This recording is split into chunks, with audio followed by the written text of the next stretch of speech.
Imagine que você está em uma casa imensa e silenciosa. Por décadas, você acreditou ser o único morador, andando pelos corredores vazios e olhando para os quartos vizinhos que parecem abandonados e cobertos de poeira. No entanto, em uma noite fria, você ouve um rangido vindo do quarto ao lado. Não é um grito, não é uma música, é apenas um som sutil, quase imperceptível, que sugere que algo, ou alguém, ainda respira ali dentro. No nosso sistema solar, Vênus e Marte são esses quartos vizinhos. Durante séculos, sonhamos com civilizações marcianas e selvas venusianas, apenas para sermos recebidos por desertos de gelo e infernos de ácido. Mas hoje, a ciência está detectando sinais químicos que não deveriam estar lá. Gases que aparecem e somem, picos de atividade que desafiam a geologia morta. Será que a vida que uma vez floresceu nesses mundos ainda resiste em refúgios invisíveis? Hoje, no Além do Infinito, vamos deixar de lado os contos de fadas e mergulhar na astrobiologia de ponta para descobrir se o primeiro contato com alienígenas não virá de uma galáxia distante, mas dos planetas que estão logo aqui ao nosso lado. Durante a maior parte do século XX, a nossa busca por vida em outros planetas foi moldada por uma mistura de esperança ingênua e decepção tecnológica. Começamos com os canais de Marte observados por Percival Lowell, acreditando piamente que uma civilização moribunda estava tentando irrigar o seu planeta. Quando as sondas Mariner e Venera finalmente nos enviaram as primeiras imagens reais na década de 1960 e 1970, o choque foi brutal. Vênus revelou-se um pesadelo de pressão esmagadora e calor suficiente para derreter chumbo, enquanto Marte mostrou-se um deserto bombardeado por radiação ultravioleta, sem um pingo de água líquida na superfície. Por um tempo, a humanidade sentiu-se órfã. Parecia que a Terra era o único milagre em um sistema solar de cadáveres planetários. No entanto, nas últimas décadas, o nosso olhar mudou. Deixamos de procurar por homenzinhos verdes para focar em micro-organismos extremófilos, percebendo que a vida pode ser muito mais resiliente e teimosa do que jamais imaginamos. O que torna a busca por vida em Vênus e Marte tão fascinante é o fato de que esses três mundos, Terra, Vênus e Marte, começaram como trigêmeos quase idênticos. Há cerca de 4 bilhões de anos, o sistema solar interno era um lugar muito diferente. Vênus provavelmente tinha oceanos de água líquida e um clima temperado, muito parecido com o da Terra primitiva. Marte, embora menor, também ostentava rios caudalosos, lagos profundos e uma atmosfera densa o suficiente para manter o calor. Por centenas de milhões de anos, a vida poderia ter surgido em qualquer um desses três planetas de forma independente.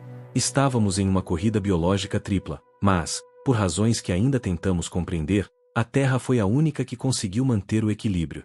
Vênus e Marte sofreram catástrofes climáticas opostas que transformaram os seus jardins primordiais em zonas de exclusão, mas a semente da vida, uma vez plantada, pode ser quase impossível de erradicar totalmente.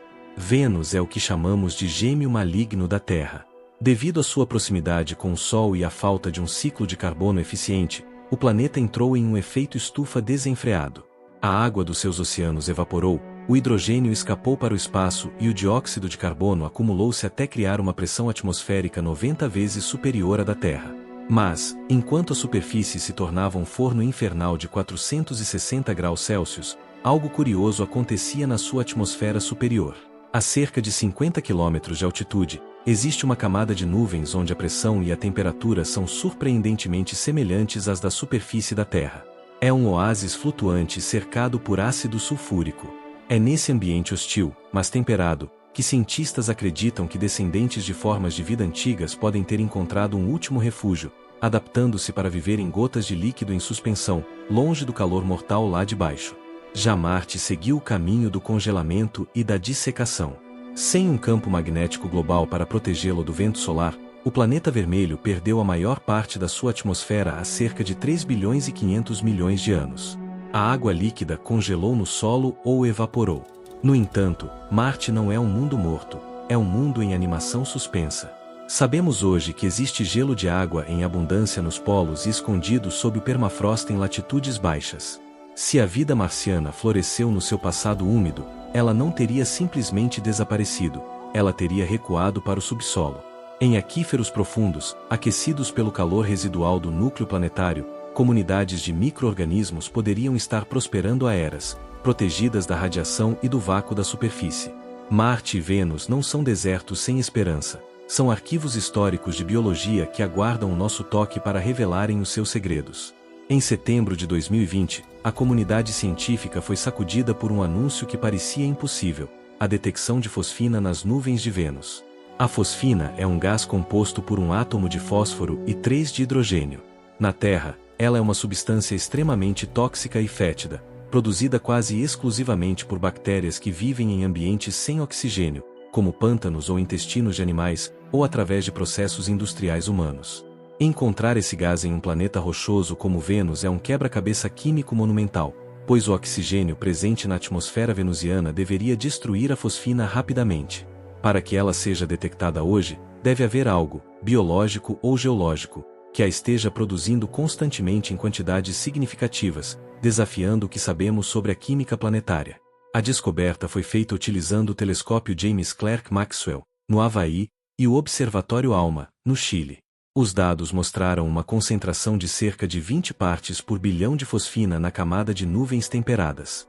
Imediatamente, equipes de químicos ao redor do mundo tentaram explicar o fenômeno através de processos abióticos, como vulcanismo, quedas de meteoritos ou relâmpagos. No entanto, nenhum desses processos naturais conhecidos consegue gerar a quantidade observada de fosfina em um ambiente como o de Vênus. Isso nos deixa com uma possibilidade eletrizante: a de que micro-organismos venusianos estejam habitando as gotículas de ácido sulfúrico, realizando um metabolismo exótico que libera fosfina como subproduto. Seria a prova de que a vida não precisa de um paraíso como a Terra para persistir, ela só precisa de um nicho, por mais ácido que ele seja. A vida nas nuvens de Vênus, se existir, seria radicalmente diferente de tudo o que conhecemos. Os organismos teriam que ser extremo e extremófilos, capazes de resistir a concentrações de ácido sulfúrico de quase 100%. Eles poderiam viver em um ciclo de vida fascinante, flutuando nas correntes de ar, secando em esporos quando caem para camadas mais quentes e baixas, e sendo soprados de volta para cima para se reidratarem e se reproduzirem. A atmosfera de Vênus, que sempre vimos como um véu de mistério, pode ser, na verdade, o maior bioma do sistema solar fora da Terra. A fosfina é apenas o cheiro de uma possibilidade que nos obriga a reconsiderar Vênus como um alvo prioritário para a exploração astrobiológica, tirando da sombra de Marte. Entretanto, o ceticismo é a base da ciência. Desde o anúncio original, outros cientistas questionaram os dados, sugerindo que o sinal detectado poderia ser dióxido de enxofre, um gás muito comum em Vênus que pode imitar a assinatura da fosfina em certas frequências. A polêmica continua viva em 2026, com novos processamentos de dados e observações tentando confirmar se o gás está mesmo lá ou se fomos enganados por um ruído nos instrumentos. Independentemente do resultado final, o mistério da fosfina reabriu o caso Vênus. Ele nos ensinou que não podemos ignorar um planeta só porque a sua superfície parece um inferno. A busca pela vida exige que olhemos para cima, para as nuvens, onde o impossível pode estar flutuando em silêncio. Marte é, sem dúvida, o planeta que mais nos deu esperanças e frustrações ao longo da história. Hoje, em 2026, temos uma frota de robôs operando na sua superfície, e o que eles descobriram mudou a nossa visão do planeta para sempre. Lugares como a cratera G0, onde o rover Perseverance trabalha incansavelmente, não são apenas depressões no solo, são antigos deltas de rios que desaguavam em lagos imensos há 3 bilhões e 500 milhões de anos. As evidências geológicas são inquestionáveis. Marte já foi um mundo azul, com um ciclo hidrológico completo, nuvens de chuva e, possivelmente, uma biosfera vibrante. A questão que tira o sono dos astrobiólogos é se essa vida teve tempo de evoluir, mais importante, se ela encontrou uma maneira de sobreviver ao grande congelamento que transformou o planeta no deserto que vemos hoje. Um dos mistérios mais intrigantes do Marte moderno é o comportamento do metano. O rover Curiosity, explorando a cratera Galé, detectou picos desse gás que parecem seguir um padrão sazonal, aumentando no verão e diminuindo no inverno marciano. Na Terra, mais de 95% do metano atmosférico é produzido por seres vivos. O fato de o metano ser um gás que se degrada rapidamente sob a luz ultravioleta significa que, se ele está sendo detectado agora, algo está liberando no presente. Não estamos falando de fósseis de bilhões de anos, estamos falando de um suspiro atual. Se esse metano for de origem biológica, ele sugere a existência de colônias de micro-organismos metanogênicos vivendo no subsolo, onde o calor interno do planeta ainda permite a existência de água líquida em bolsas isoladas. No entanto, A detecção de metano em Marte é uma faca de dois gumes que gera debates acalorados entre a NASA e a Agência Espacial Europeia. Enquanto o Curiosity detecta picos no solo, a sonda Trace Gas Orbiter, que orbita o planeta, tem tido extrema dificuldade em encontrar esse mesmo metano em altitudes elevadas. Esse desaparecimento do gás é um quebra-cabeça monumental. Pode ser que o metano esteja sendo liberado em pequenas plumas localizadas que se dissipam antes de atingirem a alta atmosfera, ou que exista algum processo químico desconhecido no solo marciano que destrói o gás de forma acelerada. Marte parece estar jogando um jogo de esconde-esconde químico conosco, sussurrando sinais de vida em um momento e permanecendo em silêncio absoluto no outro. Além do metano, as missões recentes focaram na busca por moléculas orgânicas complexas. O Perseverance já identificou diversos compostos de carbono em rochas sedimentares que, na Terra, estariam associados à presença de vida antiga. No entanto, o carbono pode ser organizado de forma biótica em vulcões ou através de reações químicas simples no espaço. Por isso, Marte exige uma investigação de detetive. Não basta encontrar a substância, é preciso analisar o contexto geológico. Estamos procurando por bioassinaturas, padrões na rocha ou na química que a natureza não viva simplesmente não consegue imitar. Marte é um arquivo monumental e, a cada metro que os nossos rovers avançam, estamos folheando as páginas de um livro que pode conter a história de um segundo Gênesis. A possibilidade de vida no subsolo marciano é reforçada pela descoberta de lagos de água salgada sob as calotas polares por radares orbitais. Embora o debate sobre a liquidez dessas massas de água ainda continue, a ideia de que o interior de Marte é um refúgio térmico é sólida. O permafrost marciano atua como um cobertor, protegendo o que está embaixo da radiação letal e do frio extremo da superfície. Se a vida marciana migrou para as profundezas há bilhões de anos, ela pode ter evoluído para formas extremamente resistentes, utilizando ferro ou enxofre como fonte de energia. Marte pode não ser um planeta morto, mas um planeta em hibernação, onde a vida espera em silêncio por um evento geológico que a traga de volta à luz. A maior dificuldade da astrobiologia moderna é que a natureza é uma mestra do disfarce. Existe um campo de estudo fascinante chamado geomimética, que investiga como processos geológicos e minerais podem imitar assinaturas de vida. No caso de Vênus, a fosfina poderia ser gerada por processos vulcânicos desconhecidos ou por reações de fósforo em pressões extremas.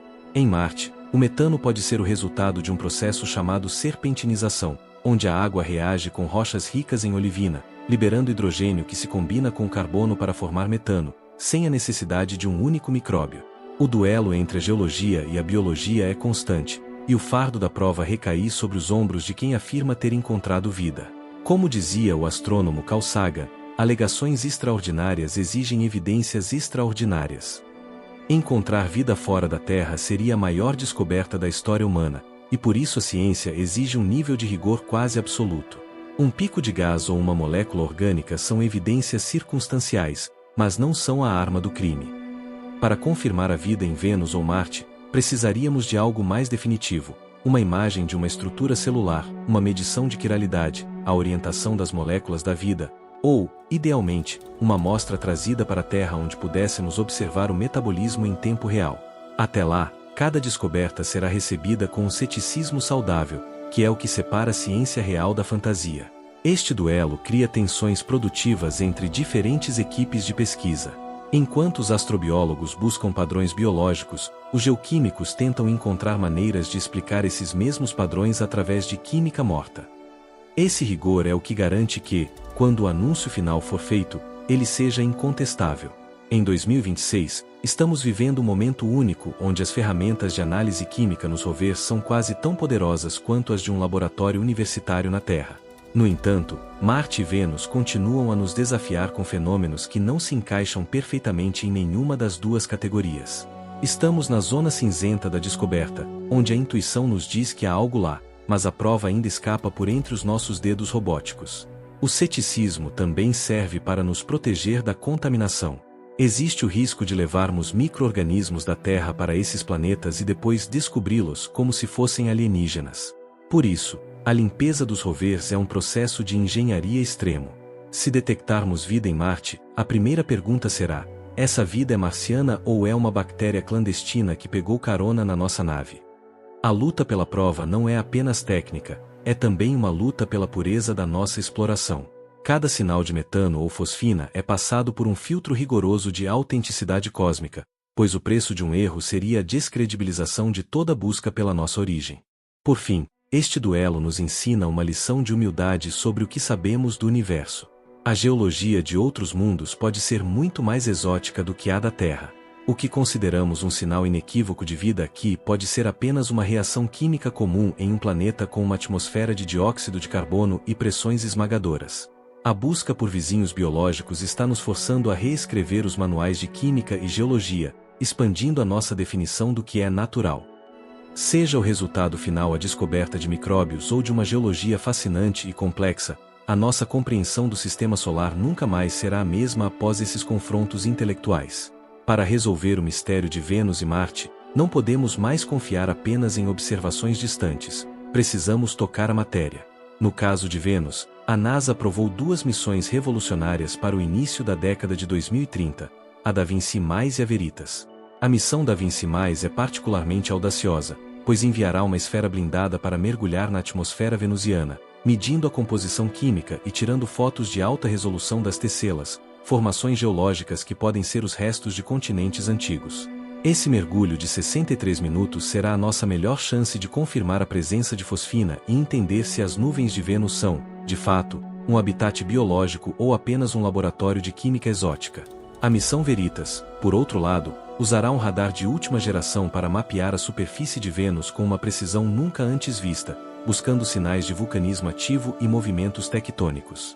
Entender se Vênus ainda é geologicamente vivo é crucial para a astrobiologia, pois o calor interno e a liberação de gases são os motores que sustentam a química necessária para a vida. Enquanto isso, a Agência Espacial Europeia enviará a sonda Envision, que trabalhará em conjunto com as missões americanas para criar o retrato mais completo já feito do nosso gêmeo maligno. Estamos deixando de ser meros observadores para nos tornarmos investigadores que entram na cena do crime, buscando as impressões digitais de um ecossistema que pode ter persistido contra todas as probabilidades. Em Marte, o foco é o ambicioso projeto Mars Sample Return, uma colaboração sem precedentes entre a NASA e a ESA. O rover Perseverance já está coletando e selando tubos de solo e rocha na cratera G0, escolhendo amostras que mostram sinais claros de deposição em água antiga. A missão de retorno envolverá o lançamento de um foguete a partir da superfície de Marte, algo que nunca foi feito antes, para encontrar uma nave em órbita que trará esses tubos de volta para a Terra. Ter esses gramas de poeira marciana em laboratórios terrestres em meados da década de 2030 será o momento Apolo da astrobiologia, permitindo análises moleculares que nenhum robô remoto conseguiria realizar. A importância de trazer amostras de volta reside na nossa capacidade de ver o micro. Na Terra, poderemos usar microscópios eletrônicos e aceleradores de partículas para procurar fósseis microscópicos ou cadeias de aminoácidos que comprovem um metabolismo alienígena. Se encontrarmos uma única célula, mesmo que morta há 3 bilhões de anos, a nossa compreensão da biologia será reiniciada do zero. Marte deixará de ser um deserto para se tornar um cemitério sagrado, o primeiro lugar fora da Terra onde a vida provou que pode florescer. Esta década será lembrada como a era em que a humanidade finalmente estendeu as mãos para agarrar a prova da sua própria não-singularidade no cosmos. Se confirmarmos a existência de vida em Vênus ou Marte, enfrentaremos o conceito do segundo Gênesis. Se a vida surgiu de forma independente 2 ou 3 vezes em um único sistema solar, a conclusão estatística é avassaladora: a vida é onipresente no universo. Isso significaria que o surgimento da biologia não é um acidente milagroso, mas uma consequência inevitável das leis da física e da química. No entanto, há um porém: precisamos saber se essa vida é realmente alienígena ou se ela compartilha o mesmo DNA que nós. É aqui que entra a teoria da panspermia, a ideia de que a vida pode viajar entre planetas através de meteoritos ejetados por impactos de asteroides. Se a vida em Marte e na Terra tiver a mesma estrutura molecular, poderemos descobrir que somos todos marcianos ou que os marcianos são terrestres. Bilhões de anos atrás, rochas cruzavam o espaço entre os 2 planetas constantemente, transportando possivelmente micróbios resistentes em seu interior.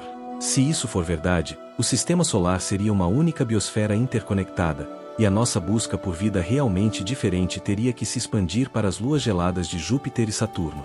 Mas, se encontrarmos uma vida com um código genético diferente, um sistema que não use DNA ou que use aminoácidos que não existem na Terra, teremos o segundo Gênesis.